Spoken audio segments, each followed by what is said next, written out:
भारतीय स्वतंत्रता दिवस की सबसे पहले मैं आपको शुभकामनाएं देता हूँ, हार्दिक बधाई देता हूँ। और जो भी हमारे सम्मानित अधिवक्ता यहाँ उपस्थित हुए हैं उनका भी धन्यवाद। अब मैं थोड़ा सा इस आजादी के पर्व पर थोड़ा सा प्रकाश डालना चाहता हूँ, बिल्कुल विस्तृत बात नहीं कहूँगा। 15 अगस्त 1947 के इस दिन को प्राप्त करने के लिए हमारे देश के महान नागरिकों को अपनी जान की बाजी लगानी पड़ी जब 15 अगस्त 1947 को देश आजाद हुआ। मैं इसको बहुत संक्षेप में 3-4 अलग-अलग उसमें बात बताऊंगा। सबसे पहली बात मैं उन लोगों को याद करूंगा कि जो लोग 1857 की क्रांति जिन लोगों ने की, चाहे उसमें माननीय मंगल पांडे जी हो हमारे शहीद, चाहे तात्या टोपे जी हो, चाहे नाना साहब हो, चाहे अन्य हमारे बहादुर व्यक्ति हो, महारानी लक्ष्मीबाई भी उन्हीं श्रेणी में आती है। हिंदुस्तान में किस तरीके से महर्षि दयानंद सरस्वती ने एक आजादी की अलग जगाई थी और उस समय वो सभी रजवाड़ों से मिले और उस समय उन्होंने कहा कि आप सब लोग संगठित हो जाइए, एक दिन नियत कीजिए और उस दिन के आजादी का पियोन ठोक दीजिए और अंग्रेजों से गोरों को देश से पार कीजिए। ये महर्षि दयानंद का संकल्प था जो हिंदुस्तान में घूम के अलग जगाई। इस तरीके से 1857 की क्रांति में हमारे बहुत से महान व्यक्ति जो लोग इस देश के लिए बहुत कुछ कर सकते थे अगर वे जिंदा रहते, ऐसे लोग हमारे बीच से चले गए। 1857 की क्रांति में जिनकी बहुत बड़ी कीमत थी पूरे समाज के लिए, इस तरीके से ज्यादा विस्तृत बात न कहते हुए उन महान शहीदों को 1857 की क्रांति जिन लोगों ने की, मैं उनको नमन करता हूँ। उस मन से मुझे अवसर मिला इलाहाबाद की तरफ से, माननीय अधिवक्ताओं की तरफ से ये बात कहने का। मैं आज इस मन से उन लोगों को याद करता हूँ, अंदर से याद करता हूँ कि आज हम अगर खुली सांस ले रहे हैं और खुली हवा में सांस ले रहे हैं तो आपकी बदौलत है। उन सभी को मैं नमन करता हूँ। इस तरीके से 1857 की क्रांति के बाद में जिस तरीके से हमारे लिए बहुत से महान व्यक्ति, महान क्रांतिकारी आगे बढ़ते चले गए। उन्होंने अपना घर छोड़ा, अपना सब सुख छोड़ा, कोई विदेश में चला गया, किसी ने गदर पार्टी बनाई, किसी ने कुछ किया, कोई अमेरिका चला गया, कोई इंग्लैंड चला गया। उन्होंने इस तरीके से आजादी की लड़ाई में काम किया। मैं बहुत बार सुनता हूँ महात्मा जी के बारे में कि महात्मा गांधी ने राष्ट्र में कम योगदान किया है। कम योगदान नहीं किया, महात्मा जी ने राष्ट्रपिता ने बहुत बड़ा योगदान किया। हिंदुस्तान की आजादी में जब वो दक्षिण अफ्रीका में काम कर रहे थे, इस महान बैरिस्टर ने जिस तरीके से वहां अलग जगाई, जिसके बाद में जब अंग्रेजों ने उनका सामान फेंक दिया, ट्रेन से उन्हें उतार दिया, उनका सामान फेंक दिया, उस दिन उन्होंने संकल्प किया था महात्मा गांधी के राष्ट्रपिता ने कि तुमने मुझे एक ट्रेन से फेंक दिया, मैं तुम्हें हिंदुस्तान पहुंच गए, हिंदुस्तान से बाहर नहीं। राष्ट्रपिता ने अपना संकल्प पूरा किया, इस महान बैरिस्टर ने और राष्ट्रपिता बना जो एक विशाल बड़ी समाज के अंदर हमारे अधिवक्ता समाज के बीच से निकल के आज राष्ट्रपिता के ऊपर 24 घंटा है अमर ज्योति जलती है। ये हमारे महान बैरिस्टर ने काम किया। इस तरीके से हमारे बैरिस्टरों की जितने हमारे लिए समाज के लिए विधि समाज के लोग हुए, उन्होंने आजादी की लड़ाई में बढ़ चढ़ कर भाग लिया और उन्होंने जेल गए और एक बहुत बड़ा संघर्ष किया। इतिहास उठाकर देख लो, इतिहास के पन्ने पलट कर देख लो कि हमारे महान बैरिस्टरों ने किस तरीके से अपनी कोठियों से बाहर निकलकर अंग्रेजों का विरोध किया। ये जो शब्दों में लिखा हुआ है, किताबों में लिखा हुआ है। चौधरी चरण सिंह भी एक अधिवक्ता थे, उन्होंने भी समाज की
सरदार भगत सिंह जेल में बंद थे तो उस समय उनसे मिलने बहुत लोग क्या करते थे, बड़ी मुश्किल मंजूरी मिला करती थी हमारे थे शहीद थे सरदार भगत सिंह से। पूरी दुनिया में चर्चा का विषय था, चाहे ब्रिटेन का कॉमन हाउस हो, चाहे भारत की संसद हो, कहीं भी हो, चाहे कांग्रेस पार्टी का मंच हो, कोई भी मंच हो दुनिया का, सब जगह सरदार भगत सिंह की चर्चा होती थी। 23 वर्ष की उम्र में जिस तरीके से सरदार भगत सिंह ने काम किया, दुनिया के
इसके लिए थोड़ी कुर्बानी दी, बहुत बड़ा बलिदान दिया।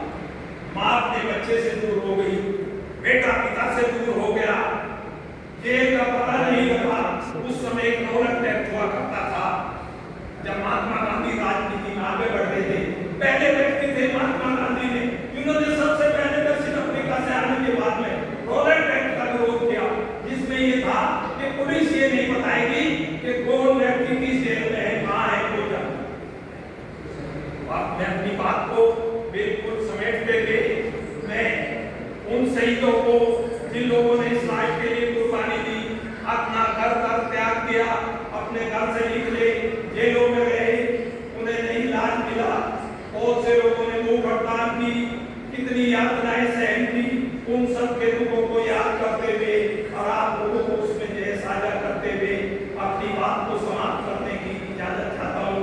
इन्हीं शब्दों के साथ मैं अपनी बात समाप्त करता हूँ। जय हिंद।